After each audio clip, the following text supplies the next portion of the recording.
eu não gostei porque eu queria realmente tentar surfar uma alta ainda nas altcoins por mais um tempo, mas eu acho que agora vai ficar um pouco mais difícil, tá?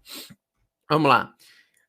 Bitcoin, então, hoje caiu bastante, né? Chegou a tocar os 42 mil. Não esperava que ele perdesse essa região de 52 mil, então ele não poderia ter perdido essa região.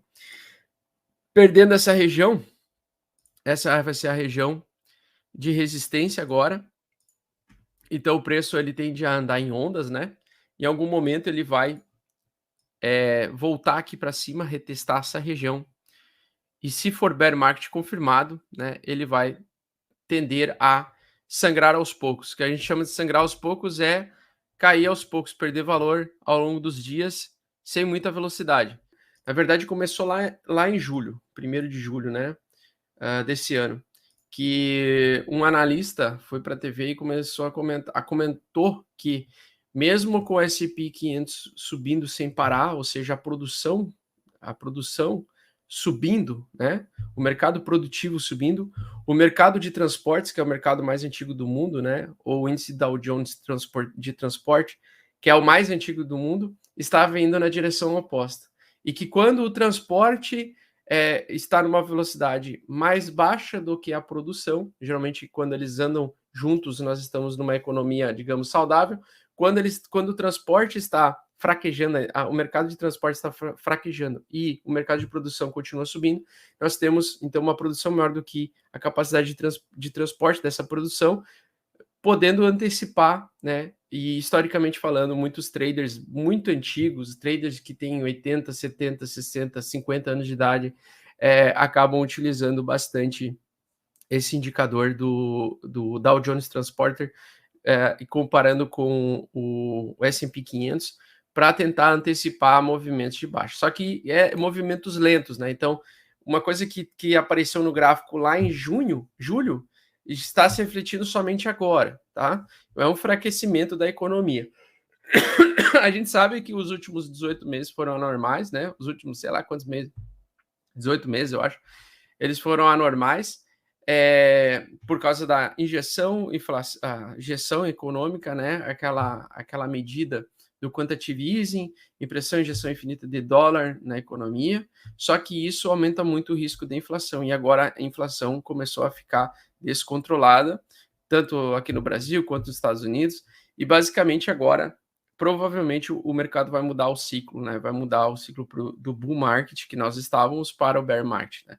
Então eu estava bem otimista, e olhando esses dados, então, a gente vai pegar agora os principais gráficos, né, macroeconômicos, né, que os grandes investidores macaco velho mesmo, e os investidores, os pesados, eles realmente utilizam essas métricas, né, que eu vou passar para vocês aí. Então, futuros do S&P 500, esse é um dos indicadores, né? A gente perdeu a média de 8 dele, fez uma barra um pouco feia, mas de todos os gráficos, ele ainda está legal, ele ainda poderia mostrar uma recuperação, tá? Porque ele tocou na média 21 e ele está sustentando. Se ele perde a média 21, ele busca a média 56, e nesta zona aqui, né, na zona abaixo de 4.200, Alessio Rastani comenta que se a gente chegar nessa região, nós vamos confirmar o bear market. Por quê? Porque a gente ultrapassaria o fundo anterior. Então, o que acontece? A gente precisa ver nos próximos aí 15 dias, talvez até o dia 30 de dezembro, a gente tem que ver para onde esse gráfico, né, vai, né? E se ele vir buscar, né, fizer um pivô de baixa e começar a fazer topos descendentes, né? Ele perder esta média 21, ele vai vir buscar essa média 56. E o que acontece se o S&P 500 busca essa média 56? E eu vou mostrar depois que o Bitcoin já buscou essa média, né? Isso mostra que o mercado vai entrar provavelmente em tendência de baixa. Geralmente ele começa a trazer o preço, o mercado começa a migrar do mercado altamente volátil e especulativo, e o mercado começa a buscar mais proteção em dólar, né? Começa a trocar por dólar. E aí, a gente vendo esse fenômeno acontecer, isso com certeza vai se refletir no mercado cripto, tá? Com certeza. O mercado cripto ele não se descolou em nenhum momento do mercado tradicional. Ele se descola no sentido de velocidade, porque ele é mais rápido, mais volátil. Eu brinco, né, que o mercado tradicional a B3 é o mercado do kart e a cripto é o mercado da Fórmula 1.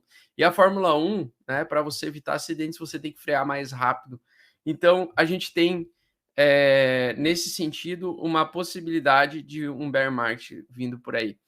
Por quê, tá, pessoal? Não é o SP500 em si que ainda preocupa, porque o SP500 ele ainda não perdeu nenhum fundo anterior, né? Ele não perdeu a estrutura de alta de longo prazo, né? Toda vez que ele vem e toca a média 21, ele tende a voltar a se recuperar. Então, em algum momento, quando nós temos os crashes, né, ou quando nós temos as quedas, é quando a gente perde todas essas médias, quando a gente perde a média 21 principalmente. Mas enquanto ela consegue sustentar acima da média 21, nós temos o mercado bullish, mercado do bull market. Está ameaçando perder, e na segunda-feira ele pode perder realmente, ele pode vir buscar a média 56, se de fato o Federal Reserve antecipar para nós que vai ter aumento da taxa de juros no primeiro semestre do ano que vem. Então a gente pode ter a oportunidade de poder comprar vários ativos a valores muito mais baixos e muito desvalorizados, né? E muitos deles não vão retornar, e era isso que a gente estava falando na nossa live exclusiva ontem, né? Ontem na live exclusiva eu tinha comentado que eu estava saindo de todas as minhas posições de altcoins mais especulativas, que eu estava com umas 40 altcoins, acabei transformando várias delas em BTC, né, e o USDC ontem mesmo, e hoje de manhã eu também converti alguns Ethereums também em USDC. E basicamente eu quero me preparar, por quê? Porque para o meu setup, né, eu não sou dono da razão, não tenho bola de cristal, mas eu quero me preparar para que, caso aconteça esse crash, ele pode acontecer muito rápido, muito veloz, e eu quero ter a maior quantidade de capital possível para comprar fundo, né? Então nós temos o seguinte, nós temos a possibilidade do S&P 500 na semana que vem iniciar algum crash financeiro realmente. Por quê, pessoal? Porque o principal, tá? O gráfico mais antigo do mundo, que é o gráfico Dow Jones, o não industrial, o de transportes, tá? Esse aqui é o mais antigo do mundo. Ele fez uma sombra muito, assim, complicada e ele, no caso aqui, se você pegar as EMAs aqui, ó, ele também perdeu a EMA 8 aqui. Então ele está tentando, né? Todos esses índices estão tentando, o índice industrial também, tá? Olha só, perdeu já o índice Dow Jones Industrial, que é um dos mais importantes, ele perdeu a média 21 e perdeu a média de 8, tá? E ele está arriscando perder esse suporte. E se ele perder esse suporte, nós vamos entrar oficialmente em bear market. Então, ainda não posso afirmar que nós estamos em bear market, mas nós estamos muito próximos de adentrar no bear market, né? E se ele perder essa região, tá? Se ele perder esse suporte, né?